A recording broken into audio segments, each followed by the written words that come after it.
One-on-one with comedian Fredo Davis and Fattman.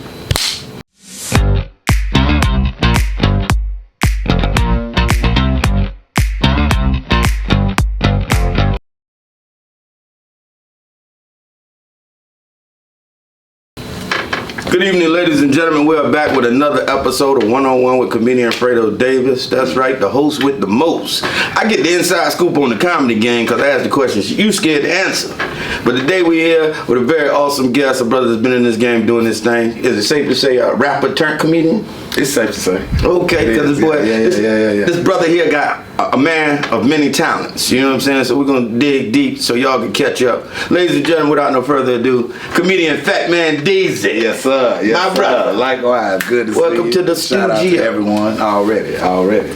Man, it's an honor and a pleasure to have you here this evening. Man, it's an honor and a pleasure to be here, man. Long awaited. Already. You know what I'm saying? Yeah. We just had to get the kinks out. Yeah, you know? I'm happy, bro. Right on. Did all Get that. to sit down and talk. We're gonna take it back and then we'll work our way up. I saw you one night at Cloud 9 over there off of Peter Street. Absolutely. Tyler Dubs was hosting. Absolutely. Cool, brother. You touched me on my shoulder. You didn't know what I was going through, and you're a man with a gift. You didn't know me from a can of paint. When you touch me, you start talking to me.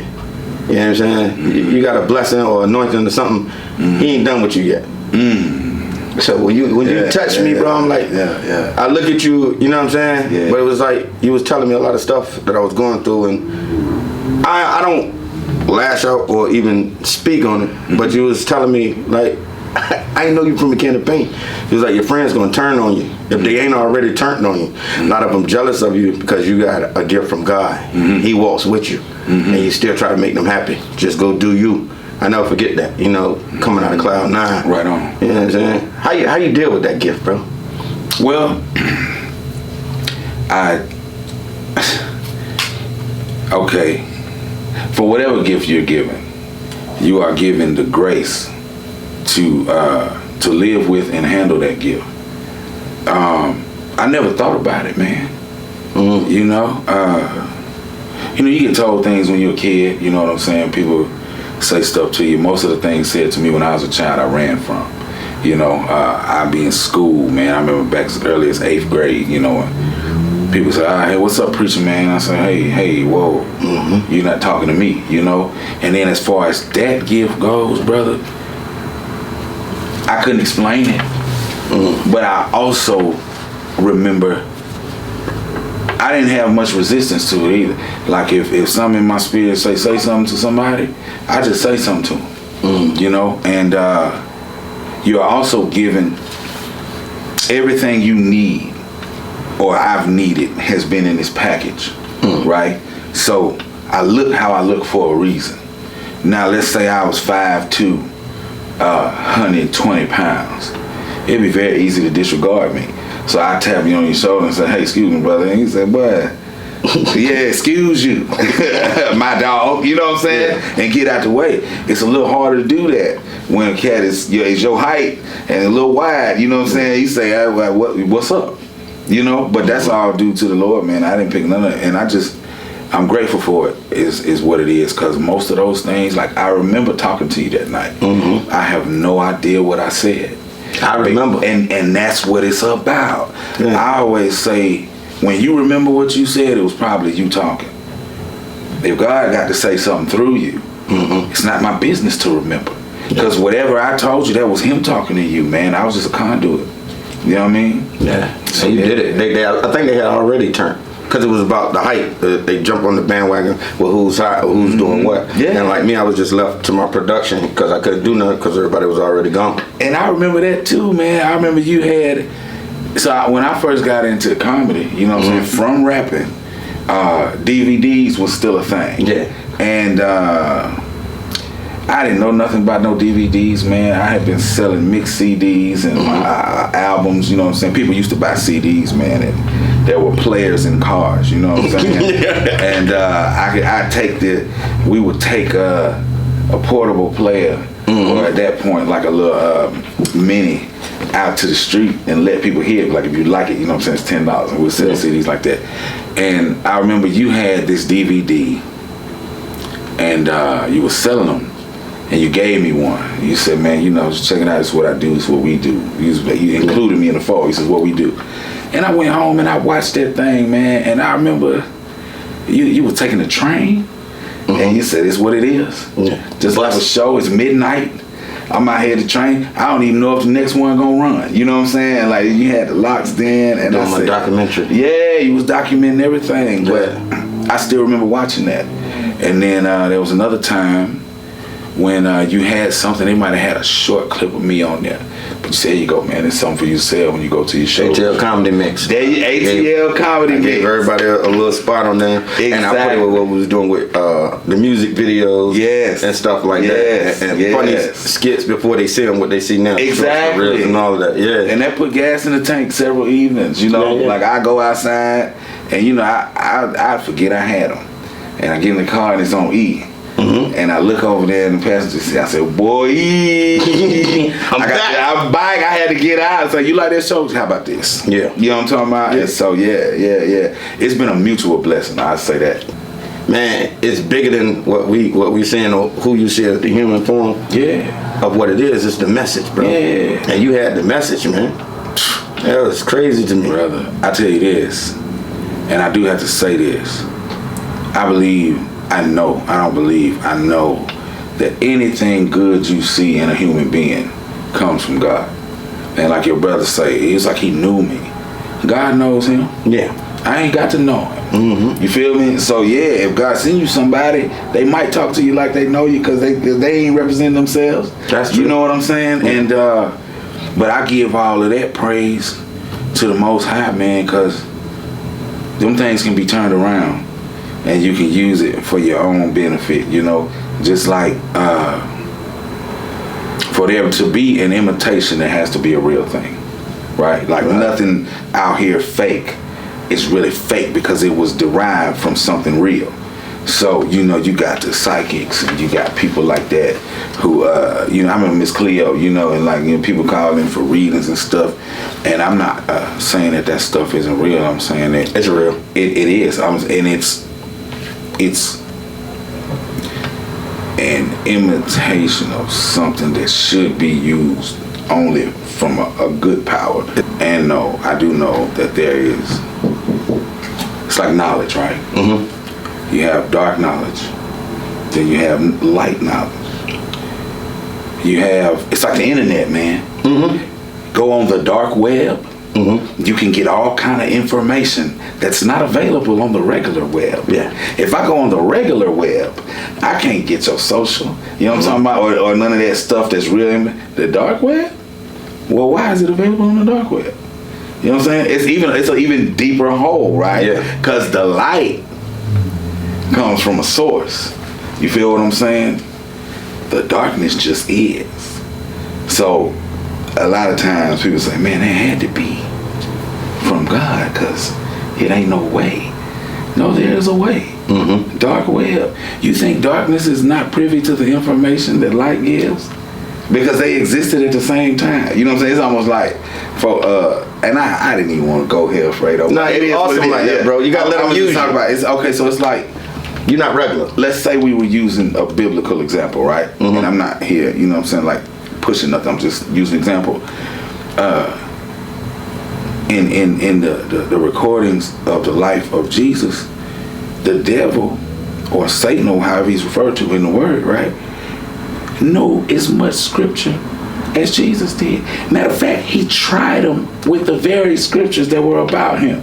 You know what I'm talking about? When he was out there getting tempted, he said, hey man, all you got to do is lay down and worship me. You know what I'm saying? I'll give you all this. Now you talking to a hungry man. Devil don't really come to you when you're full. You know what I'm saying? He been out there fasting 40 days. He's hungry because he's a man just like us. Listen, brother, hit your knees. Say I'm the man. And all of this is yours. You know what I'm talking about?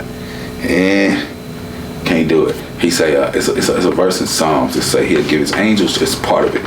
He should give his angels charge over you, lest you dash your foot against a stone. The devil told Jesus, he said, throw yourself down from this building, right? Now, how did he get taken to a building? He's talking to a guy in the wilderness, and then they just appear on the top of a building. So that means he must be able to travel through this thing the same way a being of light could travel through this thing, right? Mm-hmm. So he takes him to the top. He say, throw yourself down, because it is written that he'll give his angels charge over you lest you dash your foot against a stone. Jesus had to respond back with more words. He said, cuz it is also written that you shall not tempt the Lord your God. Meaning, just because he said he would do that, don't mean I need to try it. Because he said the same thing about us, right? Hey, man, I'm giving my angel charge over you lest you dash your foot. That don't mean we're going to go up on top of this studio and jump down and see if the angel's going to come and keep us from busting our ass. You feel me? Because we gonna hit that. Because we damn sure gonna hit it. Mm-hmm. Now maybe, what if somebody pushed you off of that thing and you wasn't looking for it, and then something miraculous broke your fall, like you didn't slam into the ground like you should have? That's when the word like starts kicking in for you, when you're not trying God like that. You feel what I'm saying? So that's my opinion. I was talking to a guy earlier today and we was talking about this. He said nobody could play God good as the devil. He can mimic his ways like that and come at your prayers. He can intercept them. What was I just saying about like imitation? Yeah. For there to be an imitation, there got to be a real thing. A good spirit, bro. Right on. Hey, thank you, man. I appreciate that, man. Hey, right on. Hey, embrace it, love it. All right. You got it. You know what I'm saying? Already. And one day, my buddy, Remo Rod. Shout out to Remo Rod. Thursday nights at the spot. He says, hey, man, Clayton, because I knew Clayton and Los and them prior to ever doing comedy, because I knew them when I was rapping. I just kind of met them at different places. Apache would do some shit. I used to battle at Apache for my phone bill money and shit like that, and they would be there, you know what I'm saying, maybe do a set, you know what I'm saying, every now and again, and knew him through him, you know. So he said, man, Clayton is hosting this comedy night down at the Blue Frog Cantina. You should go down there with me. It's fine. I go down there. Shit, I'm depressed, you know. I called one of my chicks, man, who had a good job, because I knew she would come down there and buy some drinks, you know.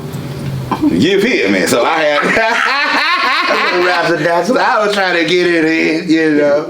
But I got a little loving on the low, you know. And then, you know, Remo tried to joke me, you know, and I was trying to hold on to shoulder. But I go down there, man, and Clayton hosting, you know, it's like, what's happening? At the bar getting lit. And this guy gets on stage and he says, yeah, I'm from Los Angeles, California. And to myself, I'm not knowing nobody's talking, like listening to me. I said, man, don't nobody give a fuck. And he heard me, man. And he heard me say that, and he said, who said that? Yeah, I'm sauced up with this. I said, me, nigga. And he said, what? And he just threw his whole set off. Yeah. And then Clay said, man, you can't do him like that. You're going to have to come up here and try it out. I said, fuck it. So I went up there and told a story about my day up to that point. All facts. And them niggas was rolling, man. And I said, well, damn. You got it. With the hiatus. Okay. The fat man disappear, ain't talking to nobody. Okay. We can't move without fat. You give us a message and you just went off the face of the earth. Like, you know what I'm saying? It bothered a lot of people. Yeah, I'm sure it did. But so the reason why I went on that hiatus, as I was talking about earlier, you know, got real extensive into the drugs and alcohol, and you know, you never really. It's almost like you don't start getting better until you give up on getting better. So I used to fight with myself a lot, right? I would have these conversations with me, and I tell myself stuff before I left the house. We not getting fucked up tonight. I don't know who we is, but this is how I talk to me. You know what I'm saying? Like, there's two niggas here. We're not doing that tonight. And I could not do it. I would say to myself, like working through the pain like it's Richard Pryor, because I never saw you as whatever you was going through. That ain't where. From you bringing the message, bro, there's something was different about you. So I never saw you. You don't look like the average abuser. Absolutely. We just talked about that outside. Young brother came up, right? Say, hey, man, can I get $2.50? He don't know, cause I don't look like him. You talking to yourself, nigga. I'm you. I say, for what? I said, to get on the bus. I gave him $2 in the Chinese drink. What did I say? I said he had half the money. He only needed the other half. I said that. I didn't know you had done that, but I knew if you're only asking for that amount, you got half of what you need already to get what you finna go get. Nigga, you're not getting on the bus. Nothing about you says I'm traveling. Everything says I need one. You talking to a junkie, nigga. You think you're talking to a nigga who's not, but that's just the grace of God. The same grace can be on his life. Maybe I should have said that, but I know how it is when you high. You can't hear nothing a nigga talking about. So what you saying, like, I never saw that coming off you. God put a light inside me, bro, that I cannot cloak. No matter how much I tried to put on top of it, I couldn't hide it. So a nigga always knows something's up. I used to be in the trap, and nigga look at me, he be like, what you doing here? And I be like, what? The same thing you doing here. Nah, nigga. Why you here? You better than this. Like, how am I better than this, but you ain't better than this? I mean, it's one nigga told me in the bathroom at Footprints on Wesley Chapel. We start talking. We in the stall on the whoop-de-whoop. I start talking all this scripture talk. Nigga stood back and looked at me. And he smiled, right? He said, what's it gonna take for you? I said, what you mean? He said, my mama a pastor. I know what I'm supposed to be doing. But I know why I'm not doing it. What's it gonna take for you to go do what you're supposed to do? And I said, shit. I'm gonna holler at you, my boy. You feel me? I gotta get out of the bathroom now. So, I plan this show, man. I'm getting around to where I took this hiatus. So I plan this show without Rod Rose, cause see, one thing about people who, or I say, I keep it on me. One thing about me is I had a problem asking for help in any area of life. So Rod Rose came through and helped me and didn't make me ask. I told him what I wanted to do. We talked about it one night. One night he called me back to the house. He said, you still want to do that? I said, yeah, okay, cool. This is how we going to do it. He knew that I wasn't going to ask no more or ask for it. So he helped me. This last time around, I don't ask for help because now I'm greedy. Now I want the money, right? Last time, what did I see off of that? This time, I'm about to see all the proceeds. You feel me? So my show, we get it planned, get it all booked, get the venue, you know what I'm saying? I'm doing most of this on the dolo. I had some help from a young lady, you know what I'm saying? Leah Love, you know what I mean? She was helping me out with the logistics of the thing. And we get the venue booked, man, get the chairs rented, get the fucking equipment rented, get the camera guy there, you know. But I had to host another show Friday. I said to myself, we are not getting fucked up tonight because I had to be in shape for Sunday. We didn't make it through Friday. I went to the club to host the show. I drove past my plug house. Wouldn't you know that one of my plug's closest affiliates showed up at the show? Clearly they had what it was that I thought I had drove past on the way to the show.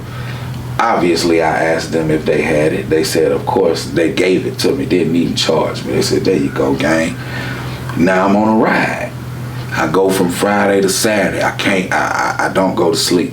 Saturday all day and into the night. I keep telling myself, you need to go to sleep, bro. The next day is a big day. I don't go to sleep. I just keep buying more. I keep buying more. I don't know where I was getting all this money from, but I spent a whole lot of it. Sunday comes. I got the Word in the Woods and I got the show. I ain't been asleep since Friday. I say, well, can't go to sleep now because I'm going to miss the service. I don't know what I said on that day. I don't really want to remember. but somehow made it through that service. After the service is over, I sat in my car for an hour and I just thought, like, I don't know how I got here. This is bad. I'm sweating. I'm not together. I got an outfit that's iron. I just got to go to this show. I got to get down there. I don't know what's going to happen when I get there. I get myself together, take a shower. I go down to the show. I've been going hard since Friday, Fredo. I'm in danger in everybody's life on the road because I'm just whipping it, good. But I got that stay up with me, you know what I mean? So like, I don't feel how frazzled I am. I get down there, I had a bottle of liquor that I had bought for Dolo, because now the money low, like I don't know how much money I spent the past 2 days, but it was most of what I had. Bought me a little per se bottle, 1,800. I show up to the show, my friends want to hit the bottle. I'm trying to explain, I need this. Like, this is not for show. This is not for friends. If you don't let me drink my liquor, I might just nut up right now. But I give it to them anyway, because I don't show when I'm in trouble. Like you said, I never picked that up from you. Right on. I was a big nigga. I had weight to lose too. So see, I could lose 50 pounds and nigga be like, boy, you looking good. Boy, you working out. Right on. So I get through the first show somehow. We're doing 2 tapings now. The second show was terrible. Rod was there. Rod Rose was there. And somebody nigga that know you when they looking at you from the crowd and they like, oh man, I know my nigga fucked up. Said couple things that offended some people that I was very close to. You know, I put a lot of personal information on stage that had no business going on stage.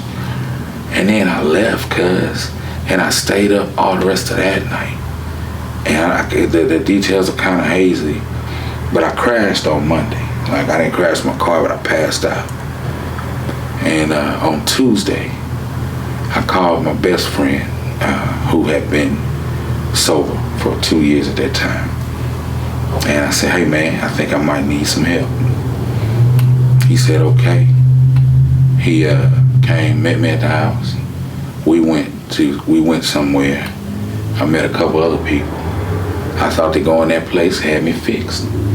I got fucked up again the next weekend. So I said, damn it, that one didn't work. I got to go to another place. Went to another place, met somebody who kept having me meet them places. Every day, they would say, what you doing tomorrow? I said, I don't know. Meet me over here. Okay, cool. What you doing tomorrow? I don't know. Meet me over here. What you doing tomorrow? I'm like, yo, you asked me to meet you one more motherfucking place, I'm about to turn you down. You understand me? But one thing he would say was, don't drink or get high until I see you tomorrow. And say this prayer. Now, I know God, right? Nigga, you gonna tell me how to pray? Fuck you. But I was so broken that I was willing to listen to anything. I was booked. This is August of 2021. I was booked for the rest of the year, basically. Like my calendar was stacked. At some point I realized, or I was told that doing shows right now ain't a good idea for you. Because you can't really be in that environment right now without succumbing to what you've been doing the rest of your whole life. I'm still so broken, I listened. I called everybody who had booked me and I canceled the show. I told them I couldn't make it. Some of the hardest calls I ever made, not the hardest, but I didn't want to do that. And then my life took a different turn. 12-step program. I moved. I changed my number because the calls that I wanted so bad for like a month, niggas didn't call me or check on me because I was known to disappear from time to time. I would just get off the grid a little bit, and then I come back around. This time, so after about 2 months, niggas start calling me. Now the calls that I've been wanting to get so bad are causing me to be anxious. Now I got anxiety, like when you call me, because I don't know what to tell you. Like, what you want me to tell you? Yo, you good? No, nigga, I'm not good. I'm fucking so, I've been getting high every day since I was 17. Now you asking if I'm good, I'm 38. Nigga, no, I'm not good. I'm crazy. I'm losing all my sense. You know what I'm saying? To be quite honest with you, drugs and alcohol were my best friends because they were always there for me. I didn't need people. I had dope. So now people are calling me and I don't have dope. I don't want to talk to no fucking people. Where you at, Fat? Don't call me that. I don't even know what my name is, nigga. So I'm fucked up. I had to change my number. That was the only piece I had. I needed niggas to not call me. Niggas started looking for me, whatever. But throughout this time, I'm not using. I'm not drinking. You finding yourself. I'm finding the muck that I have put over myself. So I gotta dig through all this shit to get to who's in here. I lost, nothing was funny for at least a year. I stopped laughing. I hated everything. Didn't like anybody. I run into niggas on the fly. I remember I went to the gas station one time. I was working, which was new for me. Now I'm working? I was never a job having ass nigga. I mean, after I got to a certain point in my using career, now I'm working, trying to humble myself. I'm trying to forget that I ever had a dream to be anything, right? Because now I just want to live. And this girl at this gas station, I still had hair then, I still had my locks. So yeah, let me get this and this. She said, you know, you sound just like this comedian. The nigga got this joke. He be like, shit, goddamn. Yeah, I mean, I said, yeah, that's me. She's like, ah! All in the racetrack, nigga. She's like, you gotta take a picture with me. And I'm embarrassed because I'm with the niggas that I'm sober with, and like they didn't believe that I was good at what I did. They just thought I was any other Jay that had a good glory story and wasn't about shit. So I take the picture with her. She's like, when you gonna be back on stage? I'm like, thank you, I'll be back. Like to the store, not to the stage, you know what I mean? I see you tomorrow at this gas station. And I'm moving through life. And so to answer your first question, the reason for the hiatus was if I didn't take it, I'm sure I wouldn't be alive right now. The level of drugs I was doing and the frequency with which I was doing them, it was only so long before I either caught a hot pack or my heart gave out. I lost a lot of friends to the hot pack. Exactly. I'm talking about like recently, back to back, week after week, sitting at my computer talking to people, giving me praise I haven't talked to since I was young. Mm-hmm. My thing is, I'm glad God kept his hand on you, and that hiatus is something that you need, but you never stop being on people's mind. I want to say you are a genius, and you do a lot of work for the Lord, so therefore he wouldn't let one of his soldiers fall like that. You know what I'm saying? To death like that, and you did so much work for him. I gotta save you. That's why I put you out there. You was your own worst enemy. You was in your own way. Yeah. But I still used you. I kept you busy. The whole time. To spread my word to the people, because a lot of people needed somebody that looked like them to tell them something they needed to hear. You know what I'm saying? Yes. That's what I'm getting from this. Yes. And you right. Let me say this. You are absolutely right. I do not despise that time. I'm not ashamed of that time. I'm grateful for it because he had his hand on me the whole time. He always knew where it was gonna go and what it was gonna be, even though I didn't know. Mm-hmm. I was just some shit, you know. But he had me. That gift was a lot. Like, it's too much pressure. Why would you give me this? It's some better niggas out here. Why not? I'm sure. And then he would say that. Why not you? And I'd say, hey man, stop talking to me. You know what? Give me a minute. And let me bring you all the way up. Come on, bro. Come on. You shook a demon. A demon ain't easy to shake. You know what I'm saying? And he was on you. He was on you. He was riding you. I can tell you that because I shook a demon before. And the only thing I had to do was just go to a church home. I got away with everything I ever did that was evil. And I had to live with it. So I became my own worst enemy. But this demon was just hugging me. He was holding me like a backpack.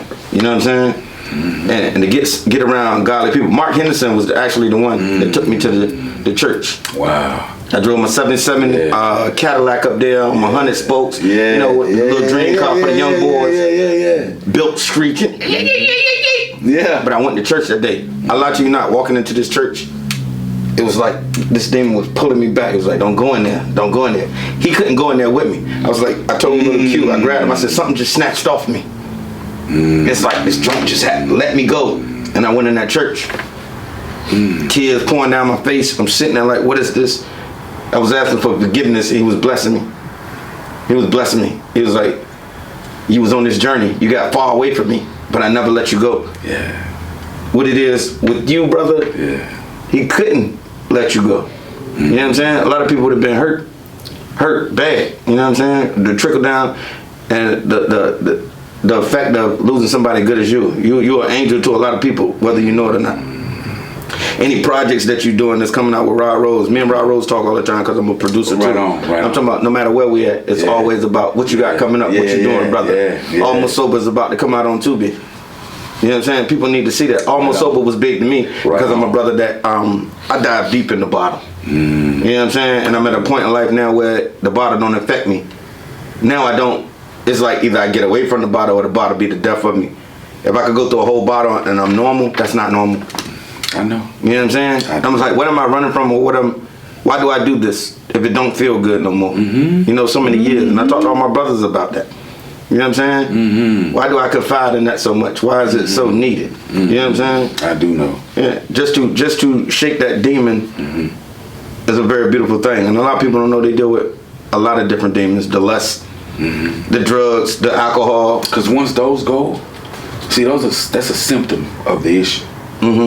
Once you take that out, then you get to the illness. You see, if I got a cold, right, a bad cold, and I take NyQuil or Theraflu, the NyQuil and the Theraflu treat the symptoms of the cold. So my nose will stop running, my throat will stop hurting for a minute, right? The only thing that actually treats that type of sickness is water, vitamin C, and sleep. If I drink water, if I take vitamin C and I rest, that cold, virus, flu, whatever, will have to run its course and leave me alone. As long as I take NyQuil, I never treat the sickness. I only treat the symptoms. So, this weed I was smoking, the drink I was drinking, the coke I was snorting, was all a symptom of a deeper issue. Once those got out the way, that's why I said I couldn't talk to nobody. Because now I'm dealing with what's really wrong. Shit I've been holding on to since I was 9 years old. How the fuck you 38 still holding on to shit that happened however many years ago, 20-something years ago. I had to start dealing with that. And I needed somebody else to help me deal with that. And so I'm only saying that because I can't take credit for shaking a demon, because I had help getting free, which is like how a nigga get an award, right? Man, you get the award for best song, best project, best film submission. Man, first off, I got to thank God for this. You know what I'm saying? I thank God for putting people in my path, sent by Him to take me to a place on earth. Because God works through people. Yeah. Like you said, man, people, you're this to these people, to some people. You're so and such and such to these folks. You never think about how this would affect those people if that were to happen, right? Hey, man, He put a couple niggas in my path that I couldn't stand. Niggas saving my life. I want to kill them motherfuckers, man. Like, man, I beat your ass. Say one more thing. One more thing today. It's a dark side to comedy a lot of comedians don't see and don't know. Don't even know they'll venture down this road. The power of this interview is going to change a lot of them brothers' life. They're on a dark road and they think they comfortable when they're really in a dark space. The drug usage, you know what I'm saying? You got brothers out here popping pills. It's only a matter of time before they get a bad pill. You feel me? These brothers need to see this and they need to come to the light. And the responsibility, you can't run from the responsibility of light. Right on. It's there. Right on. It's for a reason. You do what you do as a temporary sense of comfort. You know what I'm saying? You have to deal with reality. You have to man up and you got to go face the music. And you know what's wild, bro? Past 3 years of my life have been some of the best. Get into the months. Past 3 months. I seen miracles, bro. Miraculous things happen. To me. You deserve it. Yeah, but you talking to the nigga who did it. Like when you go in that church and you feel that lift off of you and you crying because you know what you've done, right? David says in the Bible, there's this verse where he says, my sin is ever before me. Meaning, everything I've done wrong is always in my face. I can see it like this, like I'm watching TV, like, ooh.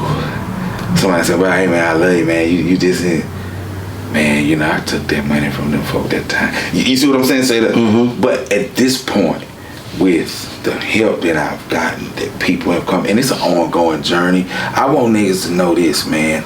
There is no such thing as an arrival place. This is going to be a lifelong journey for you. Whatever journey you want, it's happening for life. I may be not using and not drinking right now. Right on. Praise God.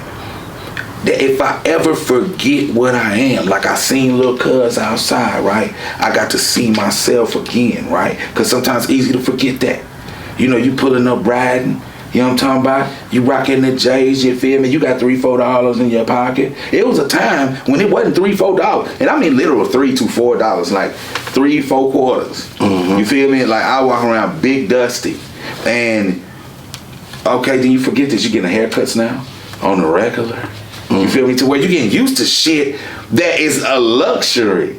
Like these niggas charging $50 a cut.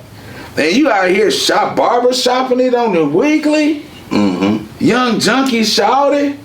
Man, bless up on that. You feel me? But then you see cuz who got shoes on is too big. Feel me? He don't know where a shower at. He don't care where a shower at. He got to get one more. It's running him. I know that life. I can feel that. You feel me? And so like all these reminders keep coming, but it's a consistent thing. When you get a hold of one thing, then the next thing pop up. Oh, okay, you got a hold of that. Oh man, damn. Do you know how to manage money?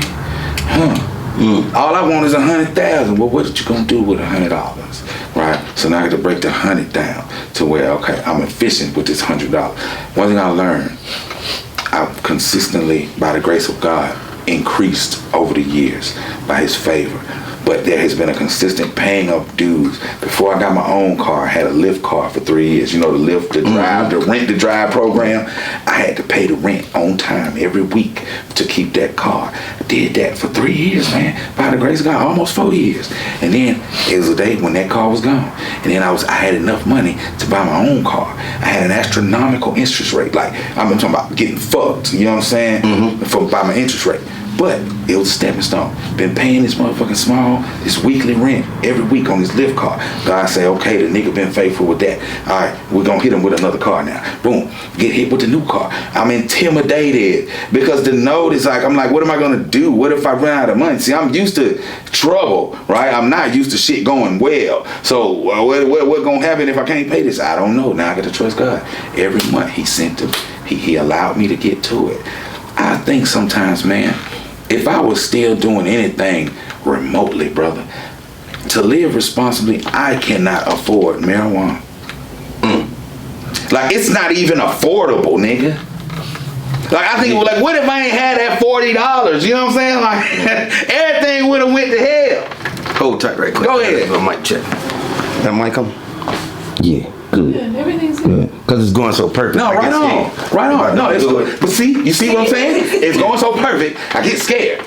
This is the natural process until then you start to realize. I said this to my homegirl the other day. A friend of mine, we were talking. I'm doing something soon that I've never done before, traveling. And by the grace of God, you know, so I'm taking a trip for my birthday. Ooh, right? Okay.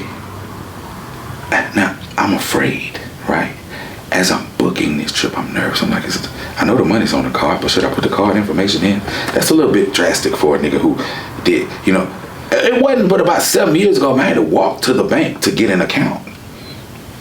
I was not even driving. And I walked to the bank to get the account. And my father sent me the money to apply to drive for Lyft. But I had to have the account to get the money to even apply.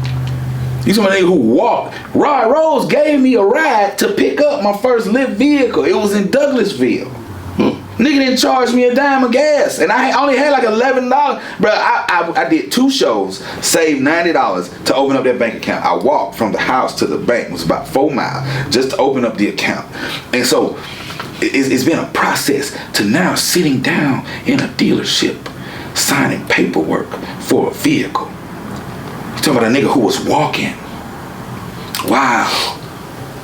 Now the same walking nigga who can get a car now is booking a trip now. But it's the same nigga who wouldn't get a bank account. I didn't have a bank account until I was 30 something. I had several before that, but they would get closed down. And you know what I'm saying? So I had to get a new one. 34 years old when I got that account to get with Lyft. You know what I'm saying? Bro, all this shit is a miracle. I'm booking this trip and I'm nervous. I'm like, how? What if the money ain't there? I know the money's there.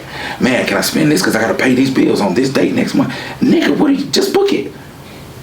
God, are you sure? Because which one should I book? Because this one is less expensive than this one. I can get the Airbnb here for this. Nigga, get the one I told you to get. Well, let me go to the cheaper one. The cheaper one, I read the reviews. They say somebody cut their foot on the tile because the tile was loose in the kitchen. Don't go there. I'm not going to that one. That's crazy. Go to the one I told you to get. Book it. It usually take up to 24 hours for them to confirm. They confirm the trip in 4 minutes. You understand what I'm saying? But it's fear with every step. And I was talking to my homegirl and I said, shout it. You know what I just realized? Being a grown-up or a mature individual means trusting God. All I ever saw in my life was my mother trust the Lord. Any adult, any person who does their adulting, all adulting means to me, not to everybody else, is you have to trust God outright with everything. Good stuff, bad stuff, middle stuff. I don't know how nothing is going to work out. I trust God, nigga. There's no guarantee of anything. You're not guaranteed. I'm sorry. You just opened my eyes to that. Like, I probably didn't get away with nothing. It was just God moving me away from the trouble that came with what I just did. Brother, and I'll tell you this. Ooh, this is kind of deep. You deal on 2 planes. I realized long ago that I didn't get away with anything. I've never gotten away with a thing in my life. See, because I don't get busted for it right then, I feel like I got away with it. Spirit don't work on time. If you really think about it, time doesn't exist. I can meet someone today and I feel like I've known them my whole life. And then we form a relationship and I have known them my whole life. I just met them right then. You see, time is not an exist to God. In the Bible, it say with God, 1 day is as 1,000 years, and 1,000 years is as 1 day with God. You know what I'm talking about? So there ain't no time. Spiritual things happen when they happen. So I could have did something when I was 15. I don't see the spiritual consequences for that till I'm 35.